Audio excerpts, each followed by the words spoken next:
le début de la saison de football actuelle, la Belgique a connu des changements importants dans le paysage télévisuel via des appareils IPTV illégaux. La nouvelle chaîne sportive Play Sport a disparu de ses plateformes, portant un coup dur au piratage numérique.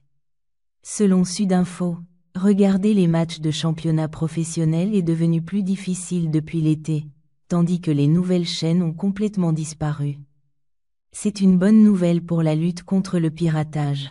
En juillet dernier, la question s'est posée de savoir si l'absence d'accord entre vous, Orange, Proximus et Telenet avec DAZN pouvait jouer un rôle dans la lutte contre le piratage.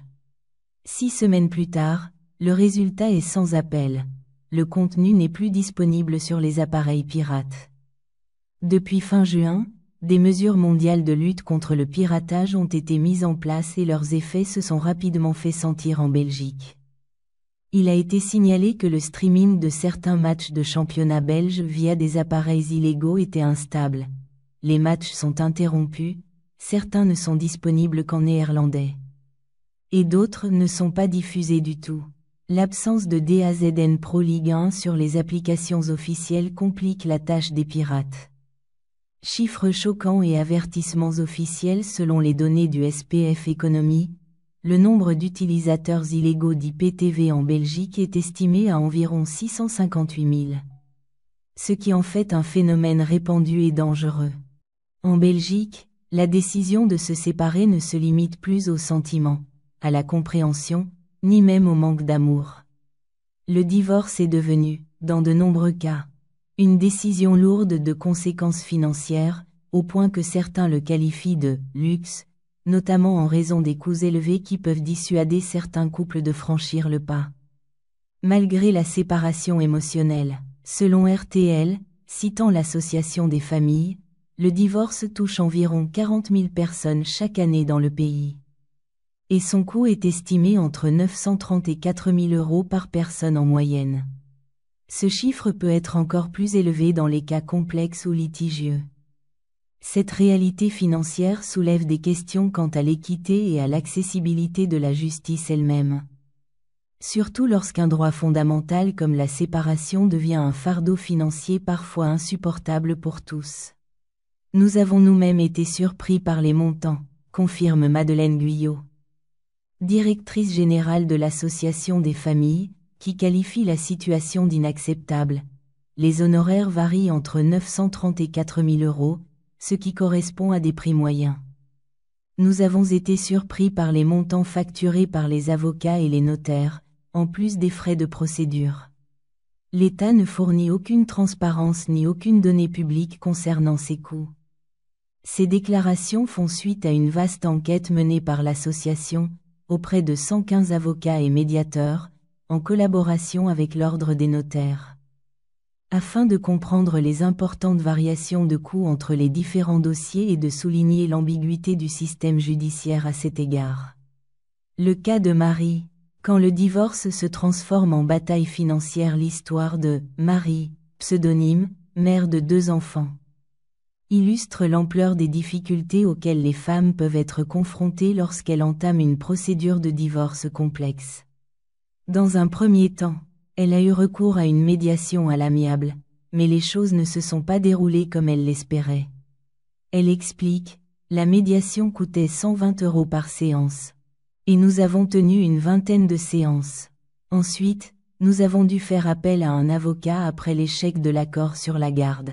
À ce jour, sa procédure de divorce a coûté 4 500 euros et l'affaire reste en suspens. Marie affirme ne pouvoir prétendre à aucune aide financière ni à l'aide juridictionnelle. Car ses revenus mensuels dépassent 1 884 euros, le plafond de l'aide juridictionnelle. Elle ajoute, « Je suis mère célibataire avec 2 enfants. Et pourtant je n'ai droit à aucune aide. » L'Association des familles dénonce ce qu'elle qualifie de « double système judiciaire », où les personnes disposant de moyens financiers peuvent mener à bien leur divorce, tandis que d'autres se trouvent désavantagées, voire dans l'impossibilité de poursuivre la procédure. Cadre des réformes de la sécurité sociale prévues pour le budget 2025, une nouvelle mesure gouvernementale suscite une vive controverse dans les milieux politiques et sociaux belges. Cette mesure, qui prévoit notamment de limiter la durée des allocations de chômage, vise à favoriser le retour sur le marché du travail. Cependant, elle est critiquée pour ses inégalités régionales, notamment en raison des exceptions accordées à des catégories professionnelles quasi exclusivement flamandes, selon un rapport de la RTBF. La région flamande bénéficie-t-elle réellement de cette réforme au détriment de la Wallonie et de Bruxelles ? Ou s'agit-il d'une adaptation logique aux spécificités de certains secteurs ? En juin 2025, David Clarinval, vice-premier ministre et ministre de l'Emploi, Mister, a présenté les détails complets de la réforme à la Commission des Affaires sociales. Selon la proposition, la durée des allocations de chômage pour la plupart des chômeurs sera limitée à partir de janvier 2026, avec toutefois des exceptions pour plusieurs catégories. Chômeurs bénéficiant du régime RCC, retraite anticipée partielle. Personnes de plus de 55 ans ayant 30 ans d'expérience, ou 35 d'ici 2030. Stagiaires des professions de la santé.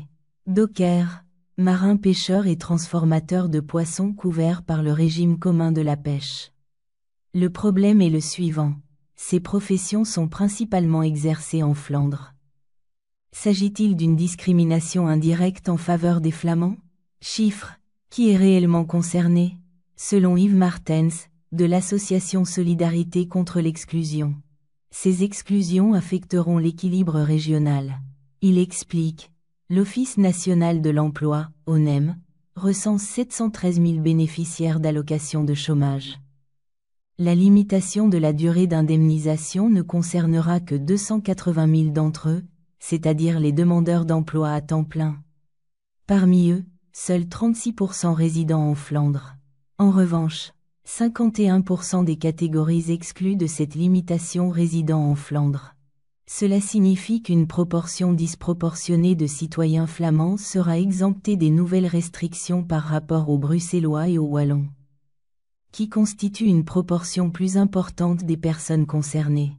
De son côté, le cabinet du ministre Clarinval souligne que ces exceptions ne visent pas à discriminer, mais plutôt à tenir compte de la réalité de secteurs spécifiques tels que les ports et la pêche, dont la nature opérationnelle est différente des autres. Le ministre explique que les dockers, par exemple, sont employés au quotidien et doivent être disponibles à tout moment, même si les opportunités ne sont pas garanties tous les jours. Selon lui, ils constituent une force de réserve stratégique pour assurer le bon fonctionnement des ports, moteur de l'économie nationale. Les marins, quant à eux, travaillent en mer pendant les jours et perçoivent des indemnités pendant les périodes de repos officielles, parfois comptabilisées comme chômage temporaire.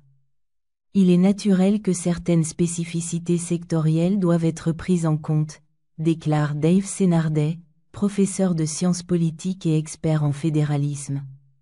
La plus forte représentation de ces professions en Flandre ne signifie pas nécessairement que la réforme a été conçue pour servir cette région.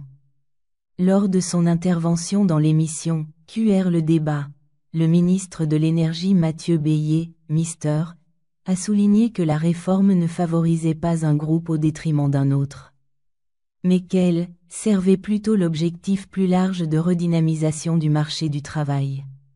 Le député Pierre-Yves Dermant, PS, est toutefois d'un autre avis, précisant que la mesure a été introduite en réponse à une demande flamande et sera appliquée plus strictement aux résidents de Wallonie et de Bruxelles.